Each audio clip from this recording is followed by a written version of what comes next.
Hello, it's Miss Hake. We're back for some numeracy. This is the last day of our left and right and positional words. How fun was that video, the teapot video? So you're going to get a T-chart, or you're going to make a T-chart with the word left on the left side and the word right on the other side. If you have to pause me to get ready, go ahead. When you face it, it should read the right words. So this is my left hand, all the way to my left, and this is my right side. So it's going to say right. Then you're going to pick your favorite color of marker or crayon or whatever you want to write with. And I'm going to tell you what side of the paper to put some shapes on.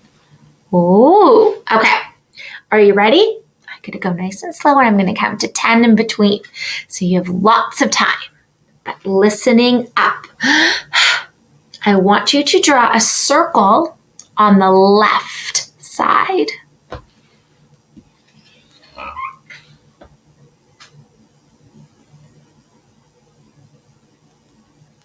Now I want you to draw a triangle. Triangle has 3 points on the right side. Oh.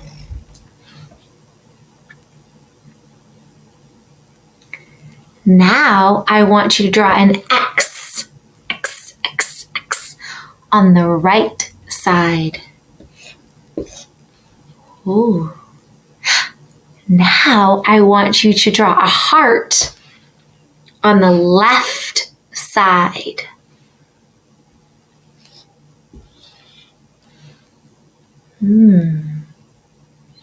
Now I want you to draw a squiggly line on the left side. And now I want you to draw a happy face on the right side. Okay, Miss Hake is going to hold hers up. Let's see if it matches. I wonder. Look at that. On the left side, I have a circle, a heart, and a squiggly line. And on the right side, I have a triangle, an X, and a happy face. How did you do? It's a fun game to play. So fun that there is a little activity for you to do. And you're going to be able to cut out some shapes and glue them on the right or left side of the paper, depending on what they say. Amazing. All right. Have so much fun, and I will see you soon.